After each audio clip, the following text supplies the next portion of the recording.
It's sunshine at Ridge Road, and we're underway in a 65th minute game.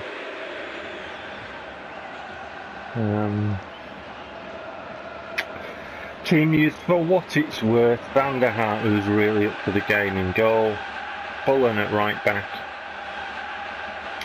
Jimenez and Romagnoli centre backs, and Severa at left back, Berardi right wide forward, St. Graven left wide forward, Renteria captain and defensive midfield, Sanson, who's really up for the game, attacking midfield, Cruz Kaproth as support striker, and Dembolo up top. I'm less sore than the other day, but I'm still a bit sore, but I don't feel as ill. So that's a plus side. Not really sure what to talk about today while you do a crossword or whatever it is that you're doing. I will reiterate the point that I'm going to finish this season off in 2016, and having considered the options of buying 2017 second hand and stuff, I don't want to do it. It's just that simple. You can see from the demo that the AI play very deep. You can see from the demo that there are certain traits about the aggressiveness that are still present and correct. And you can see from the demo that really basically, other than the sort of aesthetics and the colour changes to the arrows and the kind of weight and slowness to the feel of play and movement of players, is that really Konami haven't changed PES when it actually gets down to the roots of what the game is, or what the quote game is. It's still laden with all the faults and all the sloppiness and all the blatant bodging, cheating basically for difficulty, and I just don't want to do it. I don't want to do that, and I'm not prepared to give my money to Konami for the crap brand new, and I'm not prepared to give it to somebody else for the second hand. Of putting myself through that. I'm done.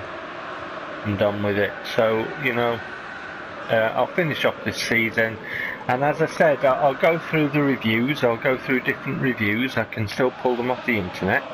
We can still have a read of them. I can still critique the reviews. They critiqued PES and they lauded all that praise on it. And like I say, when you go in a game shop and you see 9 out of 10 slapped on the front of a box, you know that 9 out of 10 is an advert. You know it is, because it's advertising the fact, that they said this is good. Oh, interestingly, my daughter came home from college the other day, and one of the girls was a bit later to the class. So before she got there, the tutor asked them to do a little social experiment. And there was a question, and they could put A or B as an answer, and A was the correct answer, but he asked them all to put B. So when the girl arrived into the class, she'd have to do the question, but she'd look around and see that everybody else had put B. What would she do? Well, she ended up wanting to be like everyone else and putting B.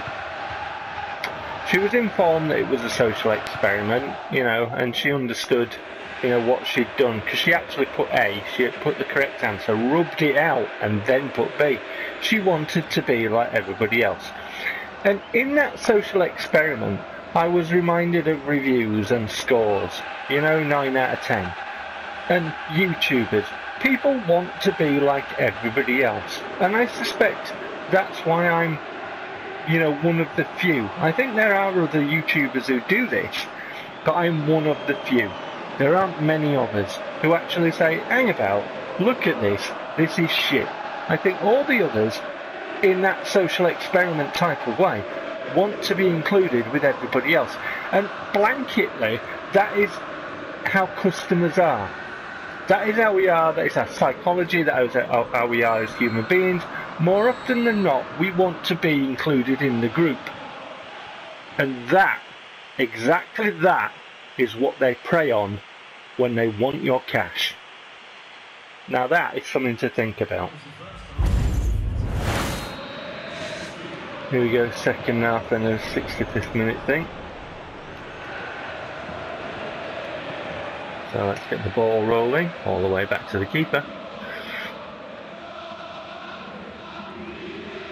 But I think there's a lot in advertising. There's a lot in how products are marketed to us, and not just in the gaming world. But we are talking gaming world because this is the avenue that you and I have been conned. You know, PES, Exhibit A, here. 65th minute, ball at the feet of your keeper, 9 and 9.5 out of 10. But you know, it's not rocket science. Like I said before, there are very basic things that you can look at with humans. Have they ever lied for cash? Yes. Have they, you know, do only the saintly ones work in the games industry? Well, no, humans are humans the world over. They're in all walks of life. They're in politics, and we know that. They're in, you know, ad marketing campaigns for all kinds of products, and we know that. You know, constantly we hear about adverts being pulled up under the Trade Descriptions Act, or it hasn't done this properly, or this company's been done for portraying this in a certain light, or whatever it is. We hear about that in mainstream media. Mainstream media. Yeah. And so, you know, media is used to blanket, you know, people want to join in with the group, isn't it? I'll be honest with you, I don't watch telly. I don't. I listen to radio sometimes. I listen to music. I don't buy newspapers. I'm not in that groove of, you know, the mainstream sort of culture of society. I'm not. And in fact, my upbringing forced me to have a look at things and pick up that stone and say what's under there and how does this work and why is that there. And if I hadn't have done, my life would have been in real trouble. But that's another tale for another time. But I think that from that I'm well suited to, you know, that is an absolute bastard. I've passed that one. But I'm well suited to having a look at things differently and not bothering really if I'm not included in the group. Samson trying to get the ball through to Mbolo. That was very ambitious. Renteria. No, I can't get around it.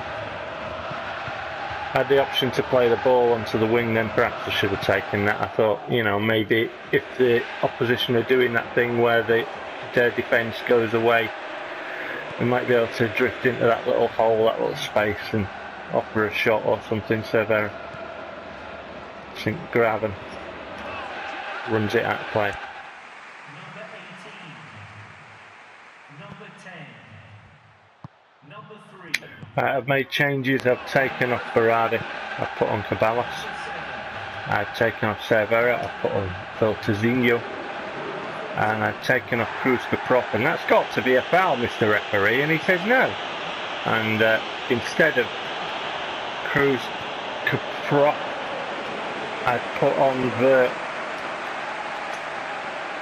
Oh!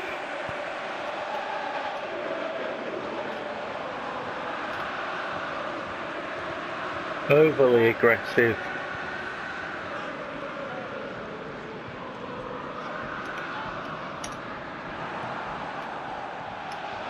It's it. Ooh! Good dribble by Renteria.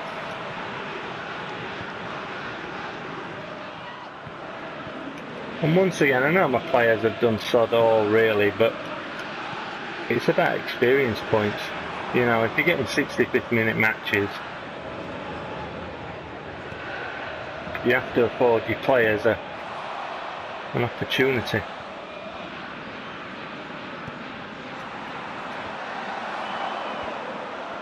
I just can't move my players toward the ball in that scenario. Match in and match out, when that happens, the ball's up in the air. I cannot move my players toward the ball, despite manual control. Because simply put, the game won't let me.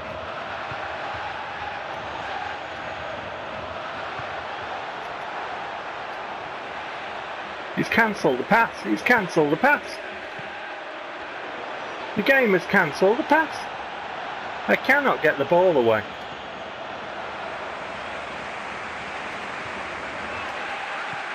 Here's Tizzinho, fresh legs. Ver offers himself to run. Phil Tizzinho goes again. I think Graven is on the overlap. I cut the ball back and it puts it out of play on purpose so the final whistle can go.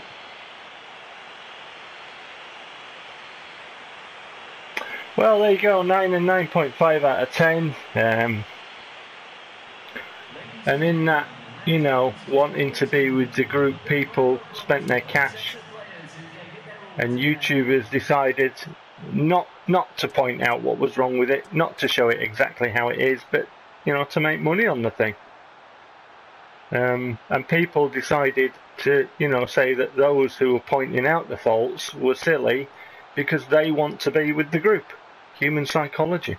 It's a powerful tool, and that's how they get your cash, basically.